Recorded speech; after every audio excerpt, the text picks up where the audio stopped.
اعوذ باللہ من الشیطان الرجیم بسم اللہ الرحمن الرحیم۔ ایسی ہوا چلی ہے ہر شخص سوچتا ہے تمام شہر جلے بس ایک میرا گھر نہ جلے۔ ہم نے کیا ظلم کا بازار گرم کیا، ظالم کا مددگار بھی ظالم ہوتا ہے۔ قرآن مجید کی سورۃ الحجرات کی آیت نمبر 10 میں رب کریم نے فرمایا ہے انما المؤمنون اخوہ، بے شک مومن آپس میں بھائی بھائی ہیں۔ مومنوں کا جو رشتہ ہے آپس میں وہ بھائی چارے کا رشتہ ہے، یہ بھائی ہیں آپس میں ایک دوسرے کے۔ چونکہ اختلاف بھائیوں میں ہوا کرتا ہے، بھائیوں میں اختلاف پیدا ہونا ممکن ہوتا ہے، فرمایا جب تم دیکھو نا کہ بھائیوں میں اختلاف پیدا ہو گیا ہے فَأَصْلِحُوا بَيْنَ أَخَوَيْكُمْ، تو اپنے بھائیوں کے درمیان صلح کرا دو۔ وَاتَّقُوا اللَّهَ، اور پھر اللہ سے ڈرو، لَعَلَّكُمْ تُرْحَمُونَ، تاکہ وہ تم پہ رحمت فرمائے، تاکہ وہ تم پر۔ مسلمان بھائی بھائی ہیں۔ آیہ مبارکہ کے پورے مفہوم کو سمجھنے کی کوشش فرمائیے گا۔ مسلمان آپس میں بھائی بھائی ہیں، اختلاف ہونا ممکن ہے، اختلاف ہو سکتا ہے۔ جب تم محسوس کرو کہ ان میں اختلاف ہو گیا ہے تو اختلاف بڑھانے کی کوشش نہ کرو، مٹانے کی کوشش کرو۔ جب اختلاف مٹ جائے گا فاتقوا اللہ، تو اللہ سے ڈرنا، اللہ کے حضور جھکنا، لعلکم ترحمون، تمہاری صلح پر اور تمہارے ڈر جانے پر اللہ تمہارے اوپر رحمت فرمائے گا۔ تمہارا ڈرنا اور تمہارا ایک ہونا، نبی پاک علیہ السلام نے فرمایا ید اللہ فوق الجماع، اللہ کا ہاتھ جماعت پر ہوتا ہے، اجتماعیت پر ہوتا ہے۔ بکھرے ہوئے ٹوٹے ہوئے لوگ جو ہوتے ہیں وہ قوت نہیں ہوتے، قوت جمعیت کے ساتھ ہوتی۔ بھائی بکھر جاتے ہیں تو وہ قبیلہ نہیں ہوتے، وہ ایک ایک آدمی ہوتا ہے، وہ ایک ایک نام لیا جاتا ہے، پھر ریاض، فیاض، سجاد، پھر نام، یہ فیاض کا گھر، یہ سجاد کا گھر، یہ ریاض کا گھر۔ اور جب وہ جمعیت ہوتے ہیں نا، جمعیت، تو پھر ان کے والد کا نام لے کے کہا جاتا ہے کہ یہ فلانے حاجی صاحب کا گھرانہ ہے۔ جمعیت اور ہوتی ہے اور ٹوٹ جانا یاد رکھیں۔ جمعیت کے بڑے مفادات ہیں، بڑے فائدے ہیں، اس کا بڑا اتفاق کی بڑی برکات ہے، لیکن مسلمانوں میں عدم برداشت آ گئی ہے۔ عدم برداشت، اس عدم برداشت کا یہ حال ہے کہ ملکوں کو قبول نہیں کرتے، ملکوں کو قبول نہیں کرتے، اگرچہ کلمہ پڑھتے ہیں، اسلامی ممالک ہیں۔ پھر سرحدیں سرحدوں کو قبول نہیں کرتی، پھر صوبوں کو قبول۔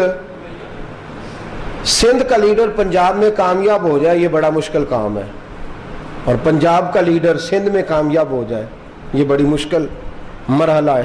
صوبوں کو لسانی جنگ ہے، صوبائی جنگ ہے، تعصبات کی جنگ ہے۔